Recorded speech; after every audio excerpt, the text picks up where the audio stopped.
vais vous parler de la validation imputiste de test de stimulation en glucagon, l'alternative au test d'hypoglycémie insulinée dans l'exploration de l'axe corticotrope.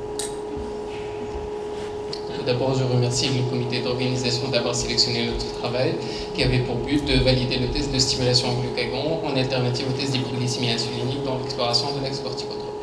Donc, pour introduire le sujet, donc la suffisance surrénalienne est une pathologie vitale mais qui est rare, heureusement.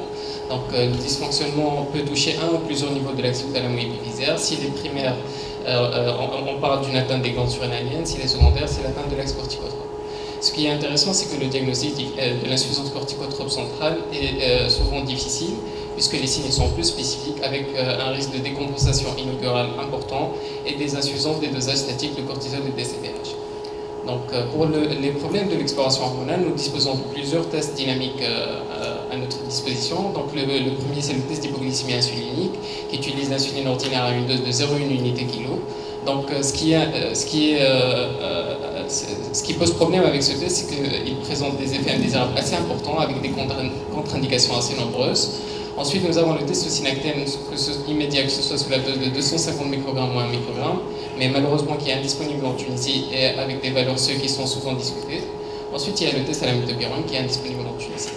Donc, nous voulons discuter le test de stimulation en glucagon dans ce travail. Il a été proposé la première fois en 1974. Il propose des avantages suivants. Tout d'abord, il est disponible en Tunisie avec un coût qui est faible. Il a une sensibilité et une spécificité élevée dans l'exploration corticotrope. Il permet un dosage couplé à la GH, surtout dans les retards de croissance. Il n'a pas de contre-indication et les effets indésirables sont souvent mineurs. Et il permet l'exploration de l'axe corticotrope dans toutes les pathologies hypothalamo-hypophysaires. Donc, il présente par contre des inconvénients qui sont la nécessité d'individualiser un cutoff par centre et une durée d'exploration qui est souvent longue. Donc, les objectifs de notre travail étaient de comparer la réponse du cortisol plasmatique aux deux tests d'hypoglycémie insulinique et le test de référence par rapport au test de glucagon et de déterminer la valeur du cutoff de ce test de stimulation au glucagon. Donc, les patients et méthodes, donc le type de notre étude, c'est une étude prospective qui a été menée sur 24 mois. Donc, elle s'est étalée de janvier 2016 à décembre 2017. Donc, elle s'est déroulée au service d'endocrinologie, diabétologie, le service de physiologie et exploration fonctionnelle du CHU rattaché de Sousse. Elle a porté sur 81 patients, enfants et adultes, suivis pour une pathologie thalamo-hypophysaire avec une suspicion d'insuffisance corticotrope. Donc, les critères d'inclusion étaient le retard de croissance de cause thalamo-hypophysaire, la radiothérapie crânio-faciale, les tumeurs cellaires ou supracellaires, la corticothérapie prolongée et le syndrome de Chion.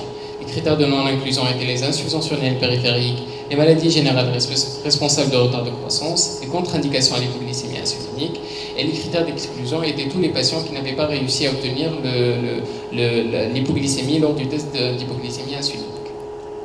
Pour le test d'hypoglycémie insulinique, donc il utilisait l'insuline ordinaire à 0,1 unité kilo. Donc voici les tons proposés pour l'exploration. Et le nadir glycémique était de 0,4 g par litre ou inférieur à 2,2 mmol par litre pour être validé. Pour le test de simulation en glucagon, donc il est réalisé après un jeûne de 12 heures. Il est fait avec une injection intramusculaire de glucagon à 1 mg. Et les prélèvements sont souvent plus tardifs et nous avons mené le test jusqu'à 210 minutes. Pour la définition des groupes d'études, donc, nous avons subdivisé notre population en deux groupes. Le groupe 1, qui est le groupe insuffisant surrénalien avec un pic de cortisol inférieur de 100 nanogrammes au test de référence, qui est le test d'hypoglycémie insulinique, et le groupe 2 avec un pic supérieur de 100 nanogrammes. Donc, l'analyse statistique, nous avons utilisé une panoplie de tests statistiques, le principal étant la courbe ROC pour déterminer le cutoff de glucagon et l'indice kappa de Cohen afin de déterminer la corrélation exacte de ce test.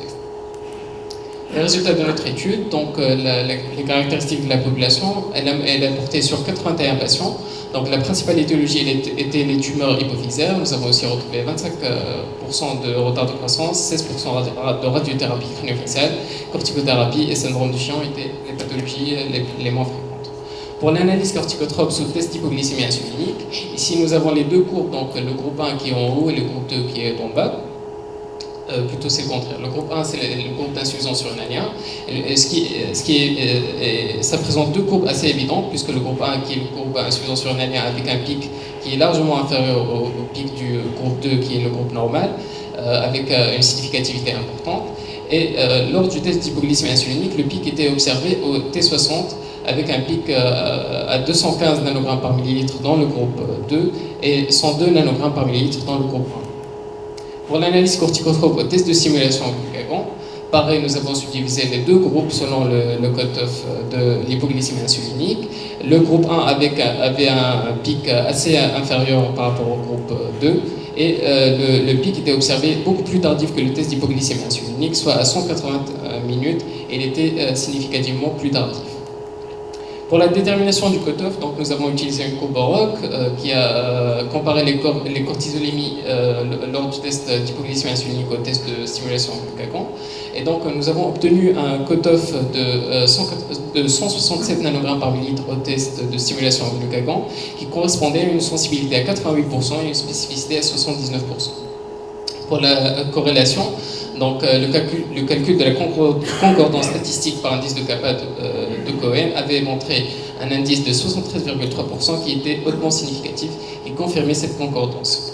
Pour la concordance selon les courbes de dispersion, donc nous avons comparé les pics de cortisol individuels durant le test de simulation en glucagon corrélés aux pics de cortisol durant l'hypoglycémie insulinique, et ils étaient corrélés avec un coefficient R égal à 0,762 hautement significatif.